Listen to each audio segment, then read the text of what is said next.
Bonjour Hubert Védrine. Bonjour. Fake news, ingérence, déstabilisation des démocraties, on en a beaucoup parlé depuis ce matin, sans vous attendre. Le sujet fait peur, il nous alarme tous, et à juste titre. Depuis 3 jours dans nos médias, par exemple, une étude du CNRS, que l'on doit au mathématicien David Chavalarias, note, je cite, une convergence d'intérêts entre le régime de Poutine et l'extrême droite française pour déstabiliser la société depuis la dissolution. 30 pages qui font assez froid dans le dos. On y recense par exemple un faux site supposé de la majorité présidentielle qui vous récompense de 100 euros en échange de votre procuration. Alors évidemment c'est faux, mais ces supposées manœuvres de déstabilisation nous alarment assez légitimement. Si l'on dézoome en mauvais français, pour vous, l'historien, et puis peut-être un peu l'homme politique, mais on en parlera plus tard, est-ce qu'il y a quelque chose de fondamentalement nouveau dans ces phénomènes? Ou est-ce que, comme on le dit souvent, la désinformation existe depuis toujours et c'est pas si grave que ça? Ce qui est nouveau, c'est l'ampleur et l'impact. Les réseaux sociaux, ça c'est complètement nouveau. Mais le mensonge est aussi vieux que l'humanité quand même. Donc moi je suggère de dépasser l'étape de la scandalisation, la sidération, dès que, vous savez bien, que la parole a été donnée à l'homme pour dissimuler sa pensée. Enfin c'était une vieille remarque ça. Bon. Et depuis qu'il y a des écrits, la guerre des Gaules de Jules César est très mensongère, par exemple, sur le début de la guerre des Gaules. À l'époque de la guerre de 14-18, on parle du bourrage de crâne, sans arrêt. Donc je suggère de ne pas être complètement stupéfait qu'il y ait des mensonges sans arrêt dans tous les sens. Mais je distinguerai. Je pense qu'il y a une partie des fake news qui relève du combat géopolitique, donc l'affrontement, du fait que les Occidentaux ont cru avoir gagné après la fin de l'URSS. Ils ont cru que leurs valeurs universelles, etc., allaient s'imposer à tout le monde. Et les mondialisateurs ont cru avoir gagné sur les mondialisés. Et en fait, non. Donc ça met l'Occident dans un état de panique, d'indignation, de révolte absolument géant. C'est une bataille qui se poursuit. Et d'autre part, les fake news internes. Par exemple, quand il y a une partie significative de la, excusez-moi pour ma voix, significative des Américains qui croient des choses absolument aberrantes sur le plan scientifique, sur le plan du Covid, sur le plan du climat. Ça, c'est vrai dans toutes les démocraties. Ça, c'est pas lié à la bagarre, au fait que les Russes sont méchants, hein. Donc, il faut distinguer en termes analytiques et en termes de réponse et savoir comment faire dans les médias, comment on traite les sujets. Donc, si on est sur le terrain de la géopolitique, il faut quand même avoir en tête que les Occidentaux, nous, on n'a plus le monopole de la puissance, y compris technologique, y compris dans l'immédiat. On n'a plus le monopole de l'influence. On est les plus riches, les plus forts, etc. Mais on n'a plus le monopole. D'ailleurs, quand Poutine avait envahi l'Ukraine au début, qu'il y a eu un débat à l'Assemblée générale des Nations unies, alors que l'agression était évidente, il était soutenu par 5-6 pays qui ne comptent pas. Il était condamné par 120 pays, mais il y a 40 pays représentant les 2 tiers de l'humanité qui n'ont pas voulu choisir. Non pas qu'ils aiment Poutine ou la guerre, etc. N'ont pas voulu choisir. Parce que l'Occident, enfin l'Europe, l'époque coloniale, on a dominé le monde pendant 3-4 siècles, et il y a une grosse majorité dans le monde qui disent c'est fini. Non pas qu'on va jouer aucun rôle, mais vous n'avez plus le monopole. Donc il faut tenir compte des autres. Et ce n'est pas une bagarre entre démocratie et autocratie. C'est ce que j'allais dire. C'est que c'est Non, peut-être moins. les Indiens pensent pareil, Oui, les Sud-Africains pensent pareil, les Brésiliens pensent pareil. Et mais faut faire attention parce que les classes moyennes du monde entier veulent vivre à l'occidental. C'est d'ailleurs une chance pour les firmes mondiales, mais pas sous la coupe des Occidentaux. Mais si je vous comprends quand même, Donc, c'est que la séparation n'est pas blanc ou noir. C'est pas les méchantes dictatures qui désinforment et les gentilles si, démocraties c'est vrai qui sont aussi, il n'y désinformées. a pas que, il y a pas que ça. Vous parlez de 1914, le bourrage de crâne n'est pas Oui, l'émanation d'une dictature. c'est dans les deux sens. Mais à l'époque actuelle, il y a donc des manœuvres russes, oui. Ça serait sidérant que les Russes n'utilisent pas toutes les technologies disponibles. Donc à chaque moment de l'histoire humaine, on a utilisé l'invention de la radio, du téléphone, des journaux, ou des nuages de fumée. Enfin bon.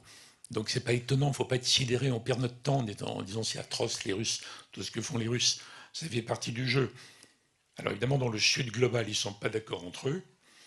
Les Indiens n'ont pas envie d'être dominés par les Chinois, par exemple. Et puis la Russie a son propre agenda par rapport à ça. Mais je ne dis pas qu'il faut le traiter avec fatalisme. Je dis qu'il faut passer l'étape inutile de l'indignation. Après, il faut faire une analyse là, en termes géopolitiques très précise des menaces, d'où elles viennent, comment elles fonctionnent, quelle est la technologie, quelle est la parade. Il faut rendre coup sur coup. Et après, il faut voir quels sont les meilleurs moyens de se défendre. Par contre, en revanche, dans l'océan des fake news à usage interne, qui sort des sociétés démocratiques modernes, déréglées, l'individualisme de masse, les gens branchés sur les réseaux, où il n'y a aucun encadrement. Là, c'est une autre question. Donc en termes opérationnels, pour les décideurs économiques ou médiatiques, je pense que c'est mieux de distinguer les deux types de mensonges, on va dire. Vous dites quand même répondre coup pour coup. Une fois qu'on a dépassé le stade de la Ça, sidération, je veux bien. c'est si je pense aux Russes, pas aux, Oui, oui, bien sûr. pas Non, aux je parle des braves Russes. gens qui pensent que le Covid est une manipulation.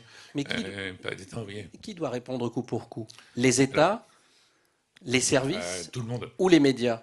Non, mais chacun son rôle à jouer, en fait. Mais il faut pas que les démocraties occidentales croient qu'elles vont recoloniser le monde. Ça n'aura pas lieu. Donc on est dans une lutte d'influence, de puissance. Il faut rester puissant pour se défendre. Il faut une lutte d'influence. Se protéger quand il y a des influences externes.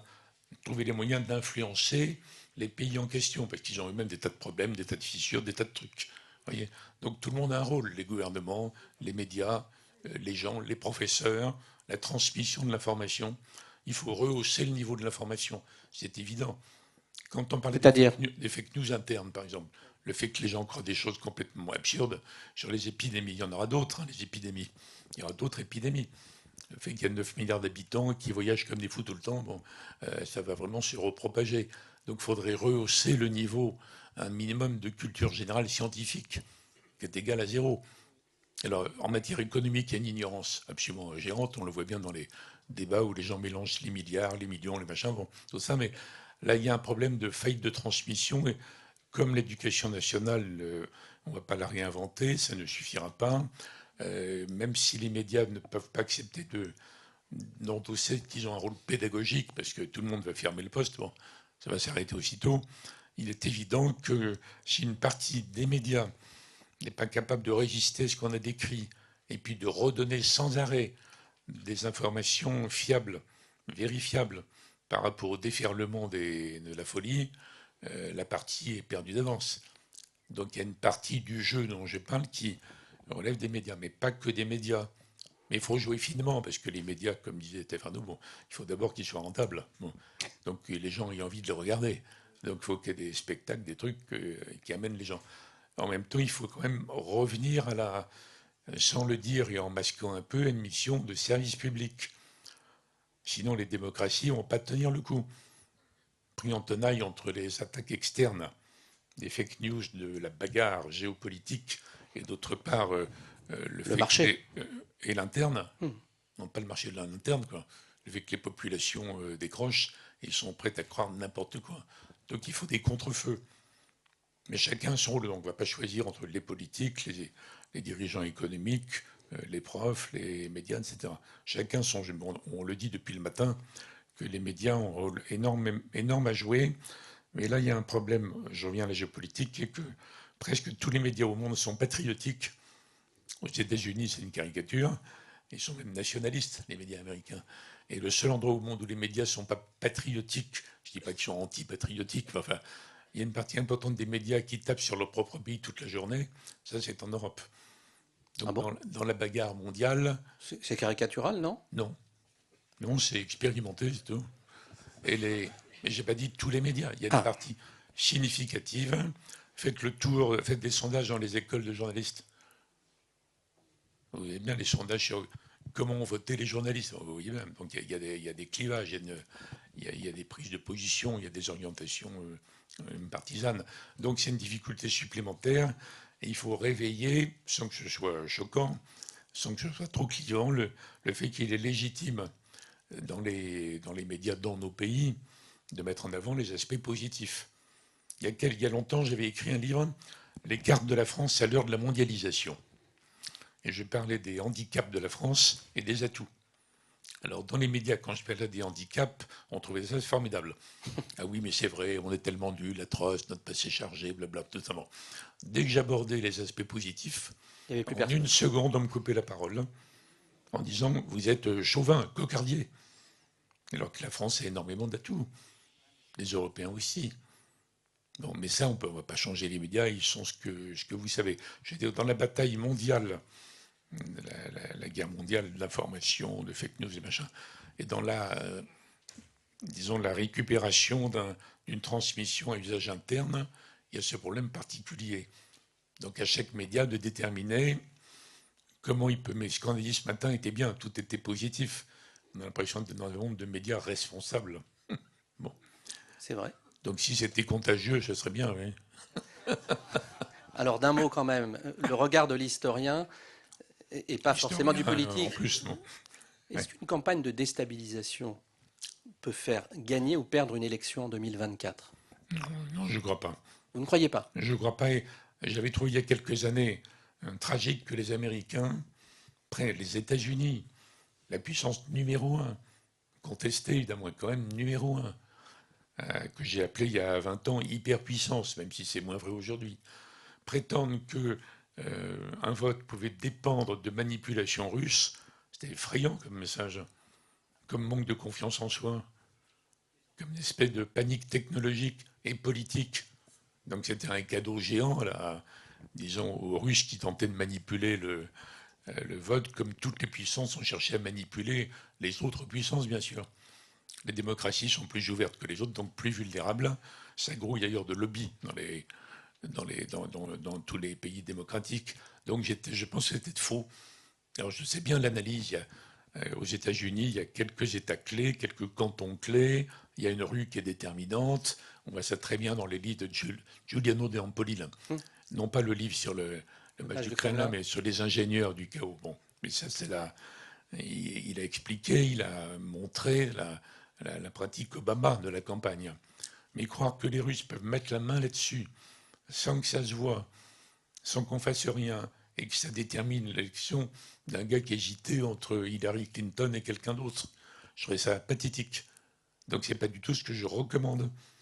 Je pense qu'il faut dire, même pas peur, vous savez, comme les enfants à l'école, bon, même pas peur. On n'a pas peur de vous, mais on sait très bien ce que vous faites, et on vous dénonce, et on contre-attaque. Vous voyez, donc il faut un mélange de pugnacité, mais en évitant disons l'émotion morale, gnangnan, quoi. Ça sert à rien en fait. Mais il faut être très très combatif dans la bataille mondiale de l'influence. Ça passera par des compromis à passer avec les pays émergents entre l'Occident et le Sud global. Et il faut être beaucoup plus, rusé, roublard et pédagogue sur le plan interne. Donc c'est très différent. C'est pour ça que je distinguais au début les fake news qui relèvent de la bataille générale mondiale d'influence et les fake news internes. C'est très clair. Merci beaucoup, Monsieur Védrine. Confiance et vigilance, ce sont vos derniers mots. Merci beaucoup pour ces lumières.